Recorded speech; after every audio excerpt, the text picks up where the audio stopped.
अनुपमा सुबह की आरती के समय कान्हा जी से प्रार्थना करते हुए बोलती है। कान्हा जी, हमारे परिवार वालन और सगे संबंधियों का ध्यान रखना। हमारे के इतना अच्छा परिवार दिए हो। अम्मा जी, ससुर जी, सभी लोगन बहुत अच्छे हैं। बस ऐसे ही अपन कृपा बनाए रखा। अनुपमा कान्हा जी की आरती के साथ पूजा खत्म करती है। अनुपमा रोज की तरह अपने दिन की शुरुआत करती है। सबके लिए चाय बनाती है। अनुपमा अपनी सास शीला के पास जाकर बोलती है, अम्मा जी, महाशिवरात्रि आ रही है, तो काहे ना हम सबन महाशिवरात्रि बहुत ही धूमधाम से मनाए। आपका कहत हो? हाँ, ये बात तो तू एकदम ठीक कह लो। फिर राज भी तो शिवरात्रि के दिन उपवास रखत है। हाँ अम्मा जी, यही खातिर बोलिए कि का अलग करे महाशिवरात्रि पर। फिर हम भी उसी हिसाब से तैयारी शुरू करी है। ज्यादा दिन भी तो नहीं है। ई शिवरात्रि तो और भी खास हुई बहुरिया, काहे से कि हमरा बड़का बिटवा भी तो लौट रहल है। नलीन के आने से घर में रौनक आ जाइले। हाँ अम्मा जी, ये बार तो नलिन यही रही है। पढ़ाई जो पूरी हो गई, कान्हा जी अपन कृपा ऐसे ही हमारे परिवार पर रखे। ठीक है अम्मा जी, फिर हम तैयारी करत हैं। बताएं का करें? हम तो बस इतना कह रहे हैं कि कुछ अलग कुछ खास होने के चाहिए। बाकी जिम्मेदारी तो हार बा, का करने का है का नहीं। बस कोनो मदद चाहिए तो अमरिया राखी के बोला दही। ठीक है, हम सब तैयार ठीक से करी हैं। यहाँ अनुपमा आने वाली शिवरात्रि के लिए बहुत खुश थी। तो वहीं राज अपने ऑफिस के कैबिन में बैठकर काम कर रहा था। तभी उसके पास भव्या आती है और वो राज से कहती है, वी बस भी करो ना, जब देखो तब काम करते रहते हो। चलो ना कहीं घूमने चलते हैं। मेरा बहुत मन कर रहा है तुम्हारे साथ घूमने जाने का। इतना टाइम हो गया, बस हम साथ में मीटिंग में ही गए हैं। भव्या, तुम्हें तो पता ही है एक नया प्रोजेक्ट मिला है और उसकी डेडलाइन भी आने वाली है।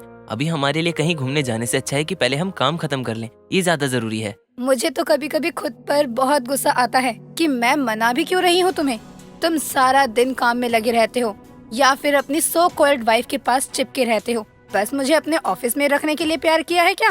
ये तुम कैसी बात कर रही हो भव्या? और तुम्हें पता है अनुपमा के पास जाने में भी मुझे कितनी ज्यादा मसालों की बदबू आती है, और तुम ये बोल रही हो कि मैं उसके पास चिपका रहता हूँ।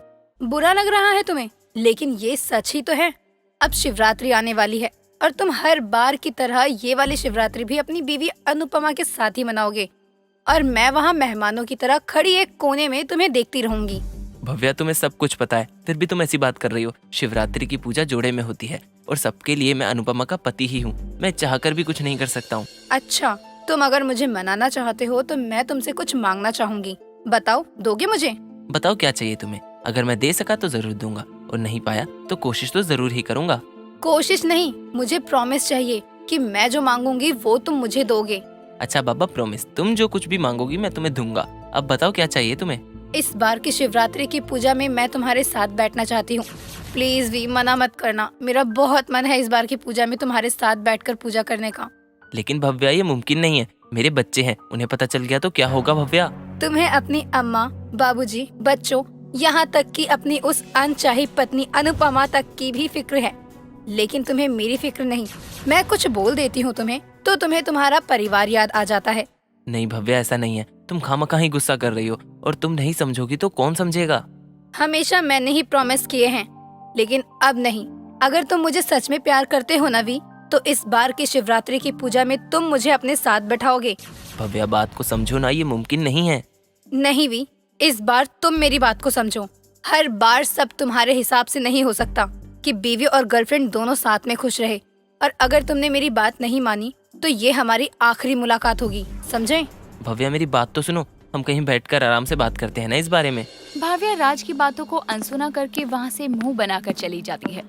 अनुपमा अपने पति की इस हरकत से बिल्कुल बेखबर थी, और न ही अनुपमा के परिवार में किसी को कुछ पता था, और ये सब काफी समय से चल रहा था। अनुपमा घर को सजाने का सामान लेकर आती है तो राखी वहाँ आकर कहती है, मम्मी, मैंने आपको बोला था मेरे लिए चॉकलेट मिल्क शेक बनाने के लिए, आपने बनाया नहीं अभी तक। अरे बाप रे, सॉरी राखी, मैं बाकी काम के चक्कर में भूल गई। मैं अभी बना देती हूँ, बस 5 मिनट का समय दे। मम्मी, अब मैं अपने फ्रेंड्स के साथ बाहर जा रही हूँ, तो अब आप बोल रही हो? लेकिन राखी बेटा, तूने तो बताया ही नहीं कि तू अपने दोस्तों के साथ जा रही है। मैं तेरे लिए कुछ बना देती, लेकिन कोई बात नहीं, मैं लिट्टी चोखा और खुरमा पैक कर देती हूँ। मतलब देती हूँ।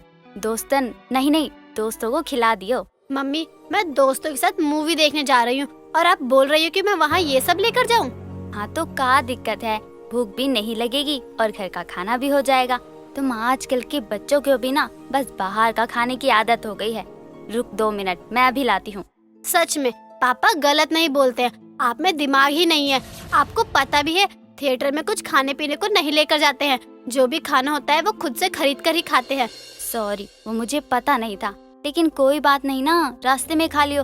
वैसे भी तूने कुछ खाया नहीं है, भूख तो तुझे लग ही रही होगी ना, खाते खाते चली जाना। मम्मी, मैं यहाँ आपसे लिट्टी चोखा और खुरमा नहीं लेने आई हूँ, मैं यहाँ आपसे पैसे लेने आई हूँ। पैसे दे दो, पापा से सुबह पैसे लेना भूल गई थी, मुझे लेट हो रहा है, जल्दी से पैसे दे दो। ठीक है, देती हूँ। अच्छा ये बता दे कौन कौन से दोस्त जा रहे हैं, और उन दोस्तों के फोन नंबर भी दे दे। मम्मी फोन नहीं फोन, और वो मेरे दोस्त है, ना कि कोई चोर जो आप उनका नंबर पूछ रही हो। और हाँ, प्लीज आप ना मेरी जासूसी करना बंद करो, मुझे नहीं पसंद है कोई इतना मुझसे पूछता रहे। मैं तो बस इसलिए बोल रही थी कि कहीं कोई मुसीबत में ना पड़ जाए। तेरे दोस्तों का नंबर होना चाहिए ना मेरे पास। वो अंग्रेजी में क्या बोलते हैं, सेफ्टी के लिए। मम्मी मैं कोई छोटी बच्ची नहीं हूँ जो आपको मेरी सेफ्टी करनी पड़े, मैं अपनी सेफ्टी खुद कर सकती हूँ। आप मेरा टाइम वेस्ट मत करो और जल्दी से पैसे दे दो, जाना भी है मुझे, मेरे दोस्त वेट कर रहे होंगे। राखी की कड़वी बातें अनुपमा को बहुत बुरी लगती है, लेकिन अनुपमा किसी भी बात का बुरा नहीं मानती।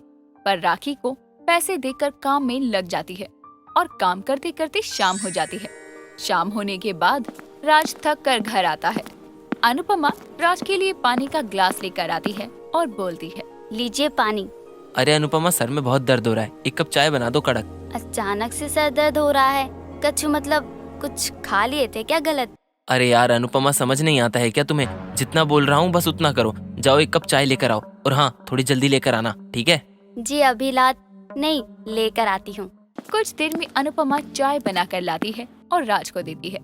राज को थोड़ा ठीक लगने लगता है तो अनुपमा कहती है, सुनिए ना, इस बार की शिवरात्रि के लिए अम्मा जी और मैंने कुछ अलग करने का सोचा है। अगर आपके मन में कुछ अलग हो तो बता दीजिए। मुझे भी ऐसा ही कुछ महसूस हो रहा है कि शिवरात्रि कुछ अलग ही होगा। कहीं भव्या गुस्से में आकर कुछ ऐसा वैसा तमाशा ना कर दे जो मुझे बहुत भारी पड़े। क्या हुआ, आप कुछ बोल काहे नहीं रहे? नहीं कुछ नहीं, तुम लोगों को जैसा ठीक लग रहा है वैसा कर लो, मैंने कुछ नहीं सोचा। हर बार तो महाशिवरात्रि के लिए आप ही सबसे ज्यादा उत्साह में रहते हैं, तो क्या हुआ इस बार? तुम्हें दिखाई नहीं दे रहा है? मैं अभी अभी ऑफिस से आया हूँ और तुम हो कि सवाल पे सवाल किए जा रही हो। राज अपना गुस्सा अनुपमा पर निकालकर अपने कमरे में चला जाता है। राज को ये डर सता रहा था कि शिवरात्रि में कोई तमाशा ना हो जाए, और अनुपमा को महाशिवरात्रि के दिन की बहुत खुशी थी। अनुपमा महाशिवरात्रि की तैयारी में लगी थी। 2 दिन बाद महाशिवरात्रि का दिन आता है और सुबह सुबह सभी लोग नहा धोकर पूजा के लिए एक साथ इकट्ठा होते हैं। घर को बहुत ही अच्छी तरह से सजाया जाता है। तभी वहाँ पर भाव्या आती है और घर को इतना सजा देखकर भाव्या बोलती है, वाओ, कितनी अच्छी डेकोरेशन की है। किसी को बाहर से बुलवाया था क्या? मुझे भी नंबर दो ना, कभी घर में पार्टी या कोई फंक्शन होगा तो मैं भी उसी को बुलाऊंगी। इतना अच्छा डेकोरेशन जो किया है उस आदमी ने। भव्या, ये सारा डेकोरेशन किसी बाहर वाले ने नहीं, मेरी मम्मी ने किया है। अच्छा है ना? हाँ अमर, बहुत अच्छा है। सच में अनुपमा, तुम तो कमाल की हो, सब कुछ इतने अच्छे से संभाल लेती हो। काश हर कोई तुम्हारी तरह ही होता। क्यों भी, मैं सही बोल रही हूँ ना? हाँ भव्या, तू सही बोलत है। अब का यहाँ खड़े खड़े सब लोगन को बताते ही रहोगे या महाशिवरात्रि की आरती की शुरुआत भी करोगे? वी, तुम्हें पता है ना, आज तुम्हें एक बहुत जरूरी काम करना है। याद है ना तुम्हें, या मैं याद दिलाऊं? का बात है, आज के दिन भी चेन्नई का तुम्हारे ऑफिस वालन के आज के दिन भी काम पकड़ा दिए का। और बिटवा तू काहे महाशिवरात्रि को काम करी है? अरे पूरे दिन उपवास रहेगा तुहार। भव्या बेटिया, आज कोनो काम नहीं होगा, आज भोलेनाथ का दिन है तो सब लोगन भक्ति भाव में ध्यान लगाई है। अम्मा, मैं भी तो इसी की बात कर रही हूँ। मैं भी यही बोल रही हूँ कि आज सभी भगवान की आरती करेंगे। जिसके जोड़े हैं वो जोड़े में करेंगे और जिसके नहीं हैं वो अकेले करेंगे। क्यों अनुपमा, सही कहा ना? बराबर भव्या बहन। अरे वाह, आपके भी इन सब बातन की जानकारी है। आप सब लोगों की बातें हो गई हो तो हम आरती शुरू करें। समय निकला जा रहा है, महाशिवरात्रि की आरती भी करनी है और आप सब यहाँ आरती के समय ही इतनी देर से बात करे जा रहे हो। राज भाव्या को कुछ बोलने नहीं देता और अनुपमा के साथ जोड़े में महाशिवरात्रि की पूजा करता है। ये देखकर भाव्या को बहुत ही बुरा लगता है और वो मुंह बनाकर अपने घर चली जाती है। यहाँ पर भाव्या कुछ नहीं बोलती, लेकिन राज को इस बात का डर था कि कहीं भाव्या बाद में कुछ ना बोल दे। इसीलिए राज भाव्या को बार बार फोन करता है, लेकिन भाव्या राज का फोन नहीं उठाती। राज को भाव्या की बहुत टेंशन होती है और खुद से बात करते हुए राज कहता है, भव्या ना ही मेरा फोन उठा रही है और ना ही मेरे मैसेज का कोई जवाब दे रही है। भव्या का गुस्सा भी इतना है कि मुझे तो सोच के डर लग रहा है कि कहीं कुछ कर ना ले। मुझे एक बार भव्या के घर जाकर उसे देखना चाहिए कि सब ठीक है या नहीं। कुछ देर बाद राज भाव्या से मिलने के लिए उसके घर जा रहा था। तभी वहाँ पर अनुपमा और सुखीलाल आ जाते हैं और सुखीलाल कहता है, अरे बिटवा कहाँ जा रहा है? तू तो महाशिवरात्रि वाले दिन घर से बाहर कहीं नहीं जाता है ना, तो इस बार कहाँ जाता है? शीला बोल रही है ना कि बाहर कोई ना जाए। पिताजी वो थोड़ा काम है और जरूरी भी, इसीलिए जा रहा हूँ। थोड़ी देर में घर आ जाऊंगा। लेकिन आपका जाना जरूरी है का? आप जिस काम से जात हैं उसे कोई और भी तो कर सकत है, तो बोल दीजिए ना, आप ना ही जाइए। तुम क्या पूरी ही पागल हो? एक इंसान अपने काम से बाहर जा रहा है और तुम उसे टोक रही हो। अगर वो कोई काम कोई और कर सकता तो मुझे जाना ही नहीं पड़ता ना। थोड़ा तो अपना खाली दिमाग का इस्तेमाल कर लो। लेकिन इमा बहुरिया की कोई गलती ना है, आपका बहुरिया पूछे भी ना। लेकिन पिताजी जब मुझे काम है तभी तो मैं जा रहा हूँ। अगर मुझे कोई जरूरी काम नहीं होता तो मैं आज के दिन बाहर जाता ही क्यों? जरूरी है तभी जा रहा हूँ ना। राज घर के बाहर जा ही रहा था कि तभी राखी भी तैयार होकर वहाँ आती है और राखी बाहर जाने के लिए बोलने लगती है। ये सुनकर अनुपमा कहती है, बिटिया बाहर कहाँ जा रही है? आज तो स्कूल की भी छुट्टी है और ट्यूशन भी नहीं है। क्या यार मम्मी, आप हर वक्त जासूस क्यों बनी रहती हो? अरे छुट्टी का दिन है तो क्या मैं अपने दोस्तों के साथ बाहर घूमने भी नहीं जा सकती हूँ? और आप हर बात में टोकना बंद कर दो। लेकिन राखी बिटिया, आज त्योहार का दिन है, कम से कम आज तो घर पर रुक सकती है ना। त्योहार पापा भी काम से बाहर जाते हैं और अब तू भी जा रही है। घर तो बहुत ही सूना हो जाए ना त्योहार के दिन। घर आंगन में शांति रहे त्योहार के दिन, ये तो अच्छा नहीं है ना। मम्मी आपकी प्रॉब्लम क्या है? खुद के दोस्त तो है नहीं, और जब मैं अपने दोस्तों के साथ बाहर घूमने जा रही हूँ तो उसमें भी आपको सुनाना है। पापा आप समझा लो मम्मी को, ऐसे टोका ना करे। अनुपमा, जब राखी बोल रही है कि वो अपने दोस्तों के साथ बाहर जा रही है तो तुम क्यों उससे पूछ रही हो? उसे तंग कर रही हो? दोस्तों के साथ घूमना फिरना तो होता ही रहता है। ऐसी बात ना ही है जी। राखी अभी 2 दिन पहले ही अपन दोस्त के साथ पिक्चर देखने गई रही। ऐसे रोज रोज घूमना भी तो ठीक ना ही है ना। ये उम्र होती है पढ़ाई लिखाई की। छुट्टी का दिन है तो घर में भी तो पढ़ाई हो सकत है ना। और हम माई बाप है राखी के, समझाना हमारा फर्ज है ना। Look who's talking. मम्मी आप पढ़ाई लिखाई की बात मत ही करो। अरे आपने तो स्कूल भी पता नहीं देखा है या नहीं, और आप ये बोल रही हो कि पढ़ाई लिखाई की यही उम्र होती है। राखी, मम्मी है वो तुम्हारी, ऐसे बात मत करो। सबसे छोटी हो तुम इस घर में। पापा आप भी मुझे ही बोल रहे हो, मम्मी को नहीं देख रहे हो आप? वो कैसे बोले जा रही है? मैं अपने दोस्तों के साथ थोड़ा घूमने क्या चली जाती हूँ, मम्मी को पता नहीं क्या प्रॉब्लम हो जाती है। हम तेरी मम्मी है इसलिए चिंता करत हैं। अगर तू किसी परेशानी में होत है तो चिंता हो जाते है हमें। मम्मी प्लीज अब ना ये इमोशनल बातें मत करो। मैं बड़ी हो गई हूँ और मैं अपना ध्यान खुद अच्छे से रखना जानती हूँ, लेकिन आपको तो यही लगता है कि आप ही सबका ध्यान अच्छे से रख सकती हो। वैसे तो आप बड़ा बोलती रहती हो कि समझदार बनो, लेकिन जब हम खुद बाहर निकलकर दुनिया समझना चाहते हैं तो आप मना करती हो। बस करो तुम दोनों, मुझे लेट हो रहा है और तुम दोनों की बातें ही नहीं खत्म हो रही हैं। और अनुपमा, तुम बात बात पे मेरी बेटी को टोकना बंद करो। चलो राखी, मैं तुम्हें छोड़ दूंगा जहाँ जाना है। इतना बोलकर राखी और राज दोनों ही निकल जाते हैं। राखी की बातें अनुपमा को बहुत ही ज्यादा बुरी लगती है, लेकिन अनुपमा फिर भी कुछ नहीं बोलती और चुप रह जाती है। कुछ देर बाद राज राखी को छोड़ने के बाद भाव्या के घर जाता है और वहाँ भाव्या से कहता है, भव्या, क्या है ये? ना तुम मेरी कॉल उठा रही हो, ना ही मैसेज का जवाब दे रही हो। पता भी है मुझे कितनी फिक्र हो रही थी तुम्हारी, और तुम यहाँ आराम से बैठी हो। अच्छा, फिक्र हो रही थी मेरी? फिक्र हो रही थी या सिर्फ झूठी फिक्र हो रही थी मेरी? ये तुम क्या बोल रही हो भव्या? मैं तुम्हारी झूठी फिक्र क्यों करूंगा? तुम अच्छे से जानती हो महाशिवरात्रि के दिन मैं घर से बाहर तक नहीं निकलता। बस तुम्हारे लिए मैं तुम्हारे घर आया हूँ आज के दिन। अच्छा, तो तुम अब मुझ पर एहसान जता रही हो कि आज के दिन तुम मुझसे मिलने आए हो यहाँ पर? भव्या, कैसी बातें कर रही हो तुम? अरे मैं तुमसे प्यार करता हूँ, तुम्हारी फिक्र हो रही थी, तभी तो मैं सबसे झूठ बोलकर यहाँ तुमसे मिलने आया हूँ। और तुम हो कि खुश होने की बजाय ताने दे रही हो। तुम बस सबसे झूठ ही बोल सकते हो, कभी सच बोलने की हिम्मत आएगी भी या नहीं? भव्या, मैं अम्मा जी, पिताजी और अपने बच्चों के आगे क्या बोलूँगा? थोड़ा तो समझो। हर बार मैं ही तो समझते आ रही हूँ। तुम्हारा क्या है? घर में अपने परिवार के साथ खुश हो और बाहर गर्लफ्रेंड बना रखी है। कभी तो किसी के हो जाओ सही से। भव्या, मैं कैसे बताऊं तुम्हें कि मैं सच में तुमसे बहुत प्यार करता हूँ, लेकिन मैं डर गया था कि अगर सबको पता चल गया तो क्या होगा। वी, एक ना एक दिन सबको पता तो चलना ही है ना। हाँ, मैं तुम्हारी बात समझ रहा हूँ, लेकिन तुम मेरा साथ दो ना। तुम गुस्सा हो जाओगी तो कैसे होगा सब। वी, मैं तुम्हारे साथ ही हूँ, लेकिन मुझे भी तुम्हारा टाइम चाहिए होता है। घर जाने के बाद तो तुम अपनी फैमिली के साथ बिजी ही हो जाते हो। अच्छा तो चलो, हम दोनों एक ट्रिप प्लान करते हैं। यहाँ से बाहर कहीं चलते हैं, वीकेंड वहीं बना कर आएंगे। ओह वी, thank you so much. Raj Bhavya को मना लेता है और उन दोनों के बीच सब ठीक हो जाता है। सभी अपनी अपनी लाइफ में कहीं ना कहीं खुश थे, लेकिन अनुपमा की खुशी इन सब की खुशी को देखकर ही अपने आप बन जाती थी। अनुपमा सुबह सुबह सारा काम करके थोड़ी फ्री ही हुई थी कि वो अपनी बेटी राखी के सर में तेल लगाने लग जाती है, लेकिन राखी अपनी मम्मी से चिढ़कर कहती है, मम्मी क्या है, तेल कौन लगाता है? आजकल मार्केट में इतने अच्छे अच्छे प्रोडक्ट आए हुए हैं। आजकल के बच्चों के बाल बस इसलिए ही कमजोर होते हैं, काहे से कि पता नहीं बालों में का आलतू फालतू चीजें लगाते हैं।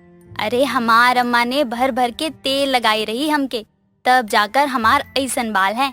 मम्मी आपके टाइम में इतनी सब फैसिलिटी नहीं होती होगी, और अगर हो भी जाती तो आपको कहाँ ही कुछ समझ आना था। अब तो सब कुछ आराम से मिल जाता है कहीं भी।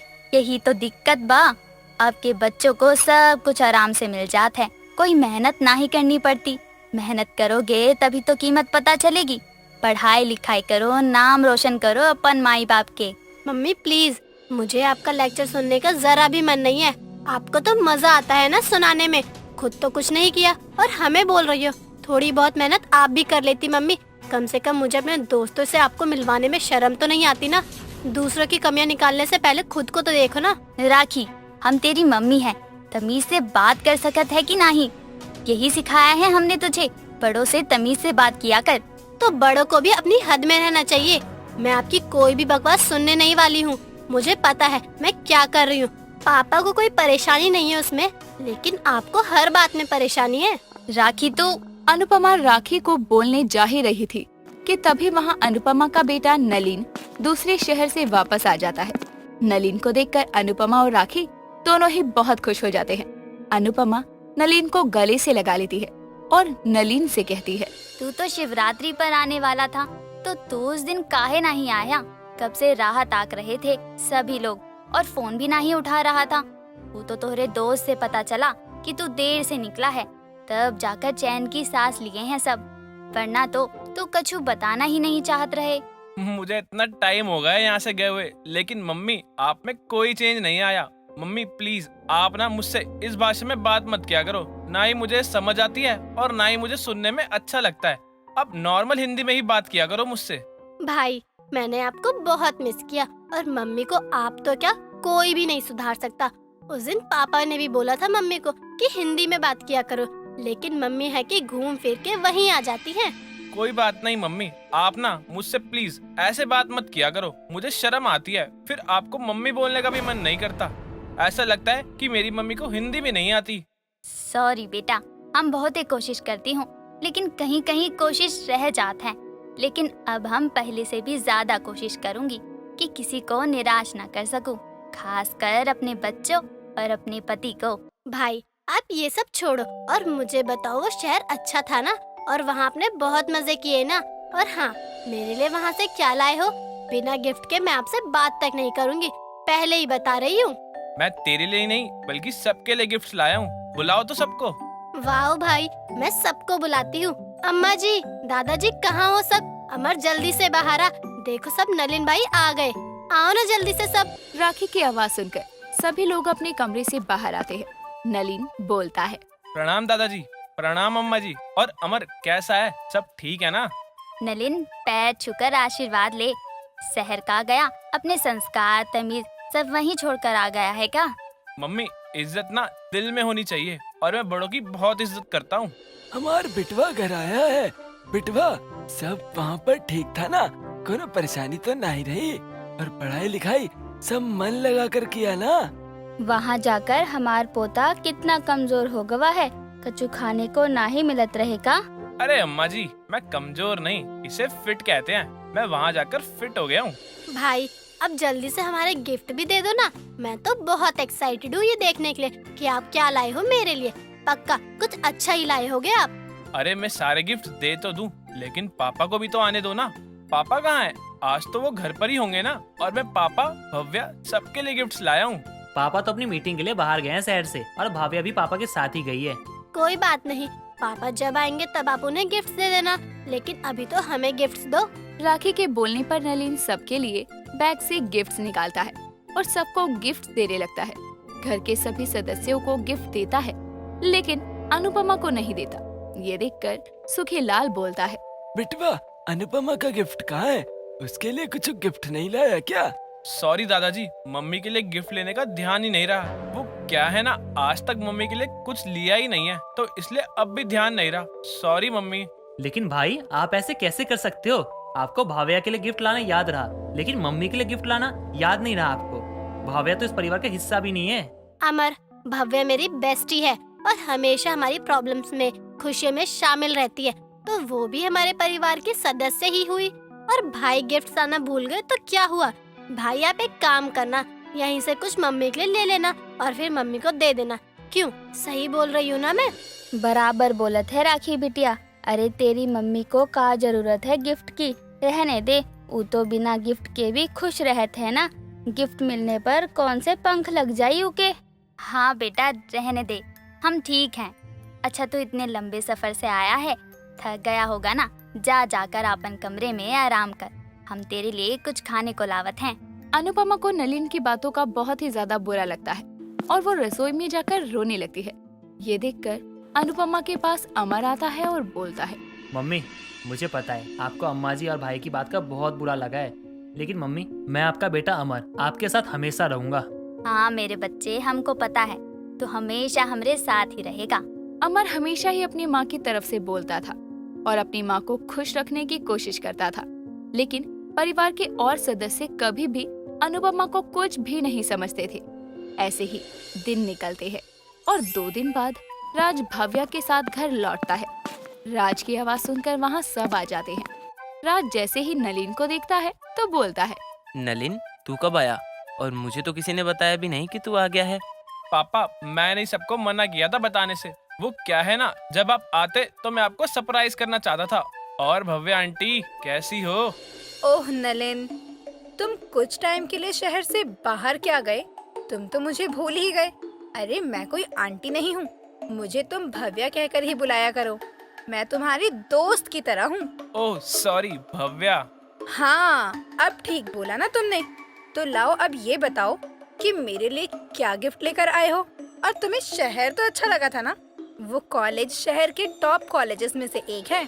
सच में भव्या, तुम्हारी वजह से मेरी पढ़ाई इतने अच्छे कॉलेज में हुई है। तुम नहीं बताती तो शायद मैं बिहार के ही सबसे अच्छे कॉलेज में पढ़ता, लेकिन तुम्हारी वजह से मैं दूसरे शहर जो कॉलेज में सबसे बेस्ट है वहाँ जाकर पढ़ सका। आप लोग बैठकर बात करिए, हम सब के लिए चाय नाश्ता लावत हैं। नहीं अनुपमा, मुझे अपने घर भी जाना है। वो तो वी ने जिद की थी, इसलिए मैं यहाँ आ गई, वरना मैं तो सीधा अपने घर ही जाती। तो अच्छा किया ना बिटिया, सीधे हमारे घर आ गई। अब कुछ खा पी कर ही जाना, सफर में बहुत थकान हो जाता है ना। आप वो मीटिंग के लिए गए थे ना, आपकी मीटिंग कैसी रही? सब ठीक रहा ना वहाँ पर? अनुपमा, तुम्हें क्या हुआ? तुम कब से ऑफिस के काम में अपनी नाक घुसाने लगी? तुम्हें पता भी है किस चीज की मीटिंग थी? अनुपमा तुम रहने दो, तुम्हें कुछ समझ नहीं आएगा। मम्मी को समझ नहीं आएगा तो उन्हें समझाने की कोशिश तो कर ही सकते हैं ना। बिना समझाए तो आप लोगों को भी काम समझने में परेशानी आई होगी। अब तुम अपनी मम्मी और हमारी बराबरी करोगे। हम इतने पढ़े लिखे हैं, समझदार हैं, इसीलिए हम सब कुछ समझते हैं, लेकिन तुम्हारी मम्मी की बस की बात नहीं है ये सब। राज वैसे तो बच्चों के आगे अनुपमा का मजाक बना रहा था, लेकिन भव्या के आगे भी अनुपमा का मजाक उड़ रहा था। ये सब देखकर अनुपमा को बुरा तो लगता है, लेकिन वो इसमें भी अपनी गलती समझकर चुप रह जाती है और कुछ नहीं कहती। अनुपमा सुबह आरती के साथ साथ घर के हर कमरे में धूप दिखाने जाती है और आरती गाती है। सबके कमरों में जाने के बाद अनुपमा नलिन के कमरे में जाती है और वहाँ भी गाते हुए धूप दिखा रही थी। अनुपमा के गाने की आवाज सुनकर नलिन की बार बार नींद खराब हो रही थी।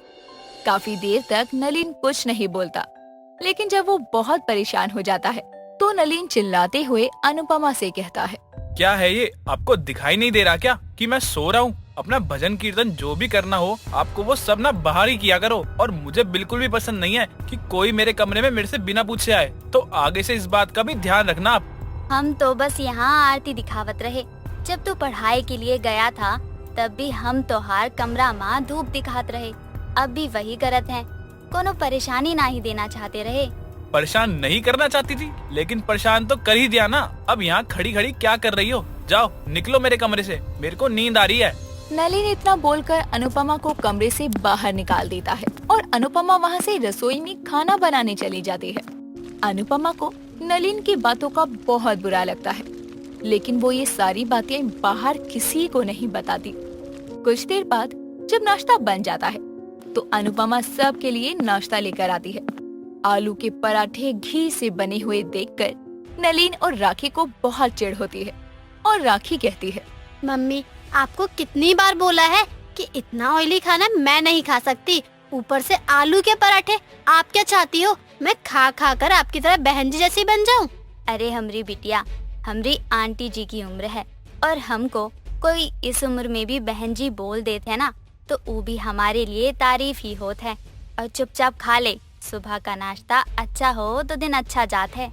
मम्मी नाश्ता अच्छा हो तो दिन अच्छा जाए ना। आप तो जो खुद खाती हो वो ही हमें खिला रही हो। अरे गधे और घोड़े सब बराबर थोड़ी है। मैं नहीं खाऊंगा ये आलू के पराठे। हाँ मम्मी, ये सब खाने से वजन बढ़ता है और मुझे तो बिल्कुल भी मोटा नहीं होना है। अगर फिर भी आप यही चाहती हैं कि ये आलू के पराठे खाएं तो आप ये खाना अपनी सगी बेटी को खिलाओ। मैं तो कॉर्नफ्लेक्स ही खाऊंगा। जाओ वो ही लेकर आओ मेरे लिए। नलिन की बात सुनकर वही नाश्ते की टेबल पर बैठा अमर कहता है, भाई आप ये क्या बोल रहे हो? मम्मी बस राखी की नहीं हमारी भी है। और आप बात बात पर बार बार यही बात क्यों बीच में ले आते हो? कभी आपको मम्मी तो ऐसे नहीं बोलती। भाई अमर सही बोल रहा है। मम्मी हम तीनों में से सबसे ज्यादा प्यार आपसे ही करती है। फिर भी आप मम्मी को ऐसे नहीं बोल सकते हो। अमर की इस बात से तो मैं भी अग्री करती हूँ। What's the big deal? अब जो सच में है मैं वही तो बोलूंगा ना। मम्मी की सगी बेटी बस राखी है तो मम्मी को जो भी करना है वो राखी के लिए करे और हम जो चाहते हैं वही हमारे लिए करे बस। नलिन की बात वहाँ बैठे सभी लोग सुन रहे थे। ये सब सुनकर राज और शीला को भी बहुत गुस्सा आ रहा था। काफी देर तक चुप रहने के बाद राज भी गुस्से में बोलता है, अनुपमा तुम्हें चैन नहीं है क्या? घर में 3 बच्चे हैं जिनकी एक अपनी भी अलग जिंदगी है, खान पान है, लेकिन तुम्हें तो आदत हो गई है सब कुछ अपने ही मन की करने की। ये तो है नहीं कि कुछ करने से पहले पूछ लिया करो। अरे ई काहे पूछेगी, इसे तो मजा आता है ना ई सब करके। अरे बच्चे जो सब खुशी खुशी साथ रहते हैं उनके मन में भी सगे और सौतेले का फर्क डाल दी। कछु तो शर्म कर ले अब। अम्मा जी इसमें मम्मी की कोई गलती नहीं है। उन्होंने आज तक हम तीनों में कभी कोई फर्क नहीं किया है, लेकिन भाई हमेशा ही मम्मी को सुनाते रहते हैं। जब शुरू भाई करते हैं तो आप मम्मी को क्यों बोल रही हो? लेकिन मम्मी को समझना चाहिए ना, नलिन भाई इतने टाइम से शहर में रह रहे हैं तो उनका रहन सहन भी वैसा ही होगा। लेकिन नहीं, मम्मी को तो परेशान करने की आदत ही हो गई है। और नहीं तो क्या, अगर मम्मी हमें अपने बच्चों की तरह मानती है तो हम भी उन्हें मम्मी मानते हैं। लेकिन पापा ने भी ऐसी गवार औरत को हमारी माँ बना दिया। वही तो, कहीं तो गुस्सा निकलेगा ना। सब लोग अनुपमा को कोस रहे थे सिवाय अमर के। बात ज्यादा आगे बढ़ने लगती है, इसीलिए सबको शांत करवाने के लिए अनुपमा के ससुर सुखी लाल कहते हैं, बस करो, बहुते बोल रहे हैं सब, अब कोई कुछ नहीं बोलेगा। अरे बेचारी अनुपमा बहुरिया सबके लिए इतना सोचती है, लेकिन तुम लोगन के दिल में प्यार तो क्या इंसानियत भी नहीं है। अब सब शांति से नाश्ता करो।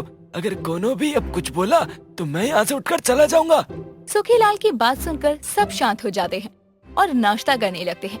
कुछ देर बाद राज अपने दफ्तर चला जाता है, राखी अपने स्कूल चली जाती है, नलिन अमर भी अपने अपने काम में लग जाते हैं। सब अपने अपने काम पर लगे हुए थे और शीला अपनी बहू के काम पर नजर रख रही थी कि वो अपना काम ठीक से कर रही है या नहीं। ऐसा ही चलता रहता है। कुछ देर बाद अनुपमा ने बर्तन धोए ही थे कि तभी शीला बर्तनों को वापस चेक करती है और कहती है, बहुरिया ये क्या है, ऐसे कौन बर्तन धोत है? अभी भी बर्तन में इतनी चिकनाई है, अपने हाथों को क्या छुट्टी पर भेज दी है?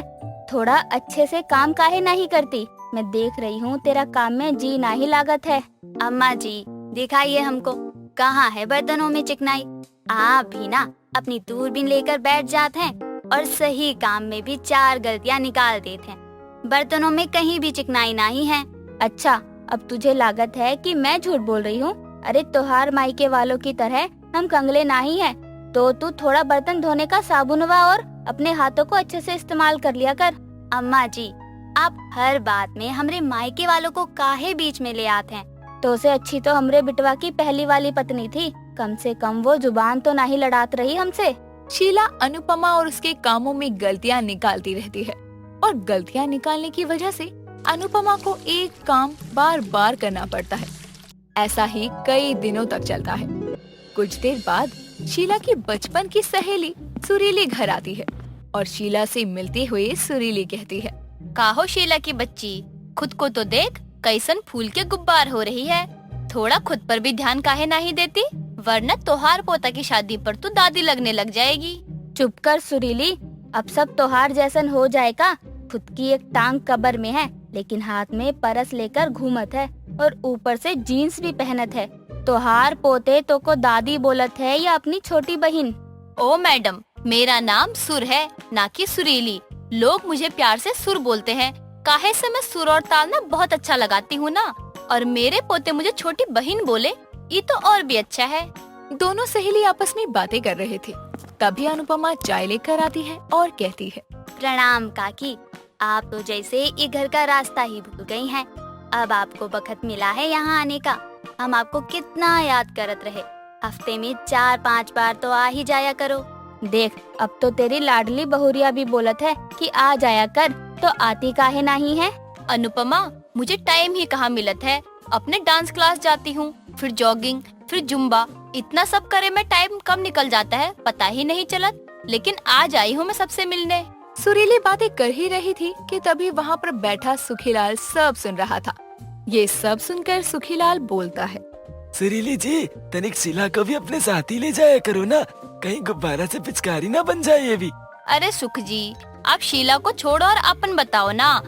चलो, हम दोनों की कंपनी तो वैसे भी बेस्ट है। सुख और सुर, सुर सुख। काहो शीला, सही बोलत ना? हाँ, बहुत सही। हमारे सामने हमारे पति से सुख सुर करत है और आप जाई कमरे में बड़े आए सुख बने खातिर। अम्मा जी, सुरीली काकी तो बस मजाक करत हैं। आप काहे उनकी बातों को इतना दिल से लगात हो? हाँ, तो बचपन की सहेली है ये सुरसुरी सुरीली मेरी, इसका मजाक हम जानत है और हम भी तो मजाक ही करत हैं। सुरीली और सब लोग इसी तरह हंसी मजाक करने लगते हैं और दिन खुशी भरा निकल जाता है। घर में सब लोग नहा चुके होते हैं सिवाय राखी के। अनुपमा बार बार राखी को नहाने के लिए बोल रही थी, लेकिन राखी है कि अनुपमा की एक बात नहीं सुनती। कुछ देर बाद अनुपमा नलिन और अमर की मदद से राखी को कमरे से बाहर निकलवाती है और जैसे ही राखी कमरे से बाहर आती है, एक तरफ से नलिन ने राखी का हाथ पकड़ा हुआ था और दूसरी तरफ से अमर ने। सामने अनुपमा खड़ी होती है। तभी राखी कहती है, मम्मी ये सब क्या है? आज मेरी छुट्टी है और आप हो कि इन दोनों के साथ मिलकर मुझे तंग करने में लग गई। मैंने बोला है ना कि मुझे परेशान मत करो। आपको एक बार में समझ नहीं आता है क्या? राखी, ये कैसे बात करी है मम्मी से? मम्मी तो बस उसे इतना ही कह रही है कि नहा ले। मुझे कुछ मत बोलो, और जब मुझे नहाना होगा तब मैं नहा लूंगी। आप लोगों को एक ही बात और कितनी बार समझानी पड़ेगी कि अब मैं छोटी नहीं हूँ, बड़ी हो चुकी हूँ और मुझे जो करना होगा मैं वो करूँगी। राखी, हम सबको पता है कि तू बड़ी हो चुकी है, लेकिन हम सबके लिए तो तू हमेशा बच्ची ही है ना। अब हम तो तेरी परवाह करने से पीछे नहीं हट सकते हैं ना।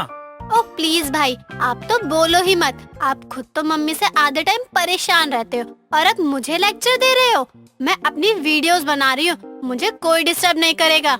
राखी बिटिया, अरे तनिक नहा धो ले, फिर तो वीडियो भी बहुत अच्छी और सुंदर आएगी ना। चल अब नहा ले, हम पानी लगा दिए हैं गर्म होने खातिर। मम्मी क्या है, सर्दी में नहाना नहीं, पर अगली बार से कोई बहाना नहीं। वाह, पंचलाइन मार रही है, लेकिन ये लाइन ना तुझ पे सूट नहीं कर रही है, बिल्कुल भी नहीं। शकल तो तेरी कबूतर जैसी है और वीडियो ऐसी बनाती है जैसे पता नहीं कौन सी एक्टर हो। तू तो चुप ही रह, खुद तो कुछ करता नहीं है और बड़ा है मुझे बोलने वाला। मैं एक्टर आज नहीं तो क्या हुआ, आने वाले कल में तो जरूर बनूंगी, तब तू देखता रह जाएगा। हाँ, जो एक्टर ना नहाए ना उसे सब देखेंगे और उसकी बदबू से दूर भागेंगे। रहने दो मम्मी, इसे नहाने की नहीं प्लास्टिक सर्जरी की जरूरत है। कबूतर सी है। अमर तेरी प्रॉब्लम क्या है? जब देखो मुझे परेशान करता रहता है। तुझसे अपना काम नहीं किया जाता क्या? और भाई मम्मी आप लोग भी इसका साथ देने लगे। This is wrong. Wrong right सब सही है, लेकिन ये सब तब सही है ना जब मेरी गुड़िया रानी नहा ले। चल राखी जल्दी से नहा ले बिटिया, फिर हम भी देखत हैं कि कौन तो का परेशान करत है। अनुपमा राखी के लाख मना करने के बाद भी उसकी एक नहीं सुनती और नहाने जबरदस्ती भेज ही देती है। अब जब सब लोग सर पर ही खड़े हो गए थे तो ना चाहते हुए भी राखी को नहाने जाना पड़ता है और वो नहाने चली जाती है। सब नहा धोकर एक साथ खाना खाने आते हैं और अपना रविवार का दिन मना रहे होते हैं। रविवार तो घर के बाकी सदस्यों के लिए था, लेकिन अनुपमा के लिए वो ओवर टाइम ही था। अनुपमा सबके लिए उनकी मनपसंद का खाना बनाती है और ऐसे ही दिन निकल रहा था। कुछ देर बाद राखी घर के सभी सदस्यों को बुलाती है और सबसे राखी कहती है, आज संडे है और आप सब लोग इतने बोरिंग तरीके से संडे कैसे जाने दे सकते हैं? राखी बच्चे बता क्या करने का मन है तेरा? हम वही करेंगे जो हमारी राखी बोलेगी, वही होगा। भाई एक आप ही हो जो मेरी बात समझते हो। हाँ लेकिन एक भाई तो है जो फालतू की बातों पर हामी भरते हैं, क्योंकि तेरी बातें भी ना तेरी तरह इलॉजिकल होती है। मैं तो कहता हूँ ना कि आज डांस पार्टी करनी चाहिए। शट अप अमर। भाई आज हम सब पिकनिक पर चलते हैं। बहुत टाइम हो गया, हम तो साथ में कहीं गए ही नहीं। चलो ना आज चलते हैं और शाम को बाहर से खाना खा कर आएंगे। वैसे तो तुझसे सेंस वाली कोई बात की उम्मीद नहीं कर सकते, लेकिन तेरा ये आइडिया मुझे ठीक ठाक ही लग रहा है। हम लोग ना पिकनिक पे जा सकते हैं, बहुत एंजॉय करेंगे वहाँ पर। तो डन, पर सब लोग आधे घंटे में जल्दी से रेडी होकर बाहर आ जाओ, फिर हम सब साथ में पिकनिक चलते हैं। अनुपमा बहुरिया एक काम कर, तू हमरे और राज के पापा के लिए खाना पैक कर दे। वो का है ना बाहर का खाना सूट नहीं करता है हम लोगन को, हम घर का ही खाना लेकर जाइए। अरे अनुपमा बहुरिया को भी तैयार होना है। अब वो खाना पैक करी तो तैयार कैसे हुई? अनुपमा बहुरिया कोई बात ना, तू जा तैयार हो जा, एक दिन बाहर का खा लेंगे हम। ऐसे कैसे बाहर का खा लेंगे? बहुरिया का है, बाद में आप हमारा ही सर खाओगे कि हमरे यहाँ दर्द होता है वहाँ दर्द होता है। इसलिए हम जो कह रहे हैं बहुरिया को करें दो। अम्मा जी हम सब पैक कर देते हैं, आप चिंता नहीं करो। अनुपमा के बोलने पर सब अपने अपने कमरे में तैयार होने चले जाते हैं। कुछ देर बाद सब तैयार होकर आ जाते हैं, लेकिन अनुपमा काम के चक्करों में रह जाती है और तैयार नहीं हो पाती। अनुपमा को ऐसे देखकर राखी गुस्से में कहती है, मम्मी आपको हर चीज स्पॉइल करने में मजा आता है क्या? सबको जब बोल दिया था कि आधे घंटे में तैयार हो जाओ तो आप क्यों नहीं गई? मैं आपको ऐसे नहीं ले जा सकती हूँ। वो बिटिया थोड़ा काम था इसलिए देरी हो गई, अभी 5 मिनट में हम फटाफट से तैयार होकर आवत हैं। नो मम्मी एक काम करो, आप जाओ ही मत, क्योंकि आपके रहने से ज्यादा खुशी हमें आपके ना रहने पर मिलेगी। हम वहाँ बहुत एंजॉय करेंगे।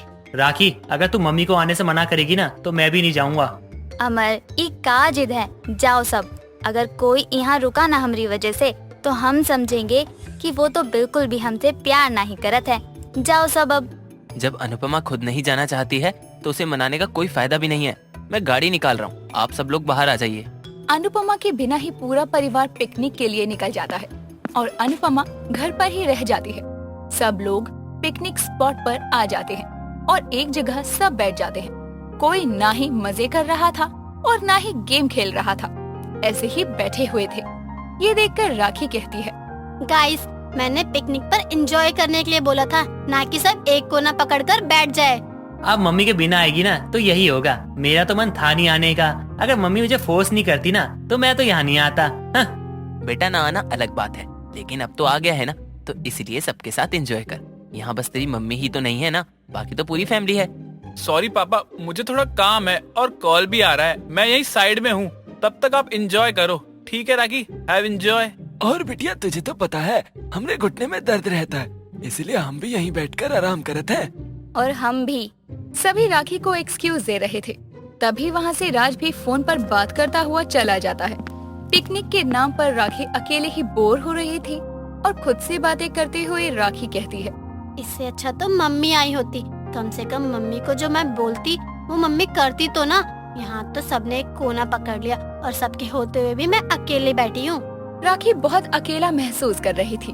तभी सामने से गाने की आवाज आती है और अनुपमा डांस करते हुए आती है।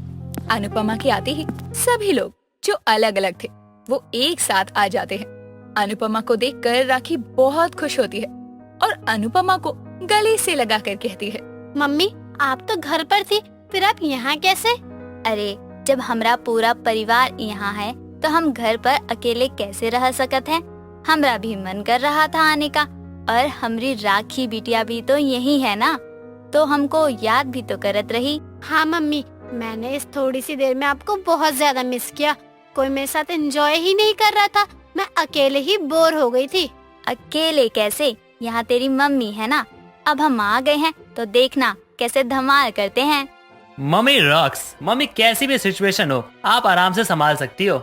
अनुपमा जिसे राखी अपने साथ पिकनिक पर ले जाने से मना कर रही थी, लेकिन अनुपमा के आने के बाद ही पिकनिक का असली मजा आता है और सब लोग बहुत एंजॉय करते हैं।